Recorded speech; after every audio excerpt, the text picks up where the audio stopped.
మనస్ఫూర్తిగా కోరుకుంటున్నాను. Thank you. And next మా డైరెక్టర్, మా క్యాప్టెన్ సాయి మోహన్ గారు, మీ మాటల్లో సినిమా గురించి ప్లీజ్.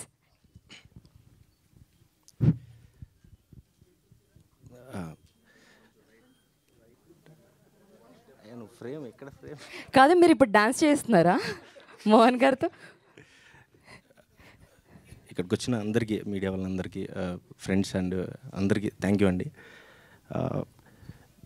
శశివర్ధని నాకు పెద్ద బాహుబలి కంటే పెద్ద జర్నీ నాకు యాక్చువల్లీ.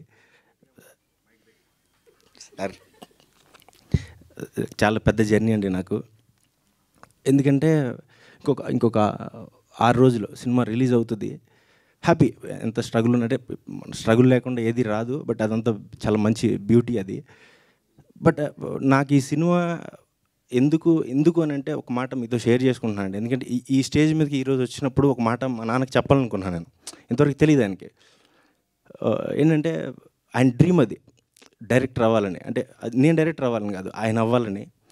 నాకు గుర్తుండి నేను 7th క్లాస్ ఆ టైంలో ఒక ఆయన వాసిరెడ్డి శ్రీనివాసరావు గారని చనిపోయారు. ఆయన పాపం. మీ నాన్న అంటే మా నాన్న ఇప్పటికీ స్టిల్ 100 రూపాయలు 150 రూపాయలు కూలికి వెళ్తారండి మా అమ్మ మా నాన్న. ఆ రోజు నేను పక్కన కూర్చున్నప్పుడు మీ నాన్న మీ అమ్మ బతుకుతుంది మీకోసమేరా, మీ చెల్లి కోసం, నీ కోసం. ఒకప్పుడు ఇలా సినిమా అని మద్రాసు అటు వెళ్ళిపోయాడు, ఏం చేయలేకపోయాడు పాపం, బురద పని చేసుకుంటున్నాడు అంటే, ఓహో మా నాన్న జన్మనిచ్చాడు, అందుబాటు ఆయన జీవితాన్ని కోల్పోయాడు. అప్పటికి ఉండేది పోలీస్ అవ్వాలి అని ఒక చిన్న ఇంట్రెస్ట్ ఉండేది. సరే ఓకే, మా నాన్న చచ్చిపోయే రోజు ఆయన బతకలేని లైఫ్ నేను బతికితే చూసి చచ్చిపోతే చాలు అనుకున్నాను. అనుకోవడం చాలా ఈజీగా అనుకున్నాను. కానీ ఇక్కడ దాకా రావడానికి జర్నీ అంటే, నాన్న నాకు తెలుసు నువ్వు ఎంతమందికి సమాధానం చెప్పుంటావు. అంటే మనం కనీసం ఇల్లు కూడా సరిగ్గా లేదు మనకు, నాకు తెలుసు. నేను ఇక్కడుండి పడ్డ స్ట్రగుల్ కంటే నువ్వు ఊళ్ళో ఎంతమందికి సమాధానం చెప్పుకోలేక, పెళ్ళిళ్ళు వచ్చేసిన కూతురు ఉంది, ఏమీ లేదు అంటే నువ్వు పడ్డదాని ముందు నాకు ఐఎమ్ నథింగ్ నాన్న. నాకు జన్మనిచ్చినందుకు, ఈరోజు నీకోసం డైరెక్టర్ అయినందుకు నాకు ఈ జన్మకి ఇది చాలు నాకు. అసలు నాకు ఇంకోటి ఏంటంటే, ఈ డ్రీమ్ని ఇక్కడ దాకా రావడానికి ఫస్ట్ అంటే మనం కథ చెప్పాలి, కథ రాసుకోవాలి, చాలామంది తిరగాలి, అది ఊరికే రాదు. ఫస్ట్ నేను తేజ గారికి ఒక చోట నరేషన్ ఇచ్చినప్పుడు ఆయనకు కూడా బిలీఫ్ లేదు యాక్చువల్లీ. ఏంటంటే నేను షార్ట్లు చెప్తాను, ఎక్కువ కథ కూడా చెప్పలేను. ఇలా ఉంటుందండి, ఇక్కడ ఒక ఆర్ఆర్ వస్తుంది, ఇలా ఫీల్ ఉంటుంది, ఇలా చెప్తాను. ఆయనకి ఏదో ఉంది కానీ జడ్జిమెంట్ రానప్పుడు ఫస్ట్ గౌరీ గారి దగ్గర తీసుకెళ్ళి ఇంకొక నరేషన్ ఇస్తే, ఏదో చెప్తున్నాడు, ఏమైనా చేస్తే బాగుంటుంది, చాలా బాగుంటుందని నమ్మి ఫస్ట్ నా డ్రీమ్ కాదు, మా నాన్న డ్రీమ్ని ఫుల్ఫిల్ చేయడానికి నాకు ఛాన్స్ ఇచ్చినందుకు మేడం నేను లిటరల్లీ అసలు సార్, ఎందుకంటే మా నాన్న నాకు జన్మిచ్చాడండి, చాలు నాకు. ఆయన కోసం ఇక్కడ దాకా వచ్చాను, అది అంతకుమించి నాకు ఏం అవసరం లేదు. ఈ జర్నీలో ఒక డెబ్యూటెంట్ డైరెక్టర్ని చాలా జడ్జ్ చేస్తారు చాలామంది. నాకు ఉంది, రక్షిత్ గారు, కోమలి గారు అవ్వచ్చు, మిగతా అందరు టెక్నీషియన్స్ ఒక 10 days ఎలా తీస్తాడు అసలు, ఏదో చెప్తాడు కదా షార్ట్లు అవి ఇవని. ఫస్ట్ 10 days షూట్ చేసినాక ఆ రష్ అయిపోయిన తర్వాత, అంటే ఆ తర్వాత నమ్మిన విధానం నన్ను సార్ నిజంగా సార్, అంటే భయపడేవాడిని, ఎప్పుడు భయపడతాను, నార్మల్గానే భయపడతాను, ఇది మాట్లాడిన తొందరగా. ఆ టైంలో నువ్వు చేస్తావు సాయి, నువ్వు చేస్తావు అంటే, ఒక డెబ్యూటెంట్ డైరెక్టర్ 70 రోజులు షూట్ చేసి ఇంత బడ్జెట్ పెట్టించి అంతమంది టెక్నీషియన్స్ సాటిస్ఫాక్షన్ లేదన్నా కూడా అంతమంది నిలబడి, మీ అందరికీ నేను థ్యాంక్స్ చెప్పడం కదండి, మా నాన్న తరపు నుంచి నాకు ఈ డ్రీమ్ ఫుల్ఫిల్ చేయించడానికి మీరు అందరు నిలబడినందుకు మీ అందరికీ కాళ్ళ మీద నమస్కారం పెట్టుకున్నంత ఫీల్ నాకు. ఈ జర్నీని ఇంతవరకు అంటే మీడియా అంత సపోర్ట్ చేసి ముందుకు తీసుకెళ్ళి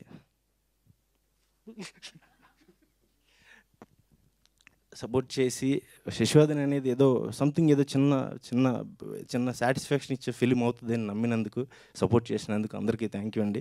టెక్నీషియన్స్ అంటే ఫస్ట్ డిఓపి అంటే మా ఇద్దరిది ఎలా ఉంటుందంటే, ఎప్పుడు టామ్ అండ్ జెర్రీ కంటే దారుణంగా ఉంటుంది, కొట్టుకుంటూ ఉంటాం, తిట్టుకుంటూ ఉంటాం. But end of the day ఒక మంచి ఫ్రేమ్ ఇస్తాడు నాకు.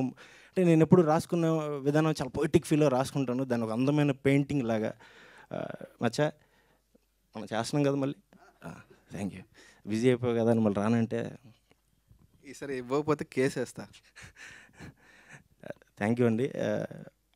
శర్వ పాప నాకు తెలుసు, ఒక 4 రోజులు రూమ్ నుంచి కూడా రావడానికి భయపడ్డాడు, ఎప్పుడు వస్తాడు ఈ ఏటీవీ నువ్వు అంటాడు, ఓకే అంట పాప అని టెన్షన్ పడ్డ రోజులు ఉన్నాయి. మంచి మంచి ఆల్బమ్ ఇచ్చావు శర్వ.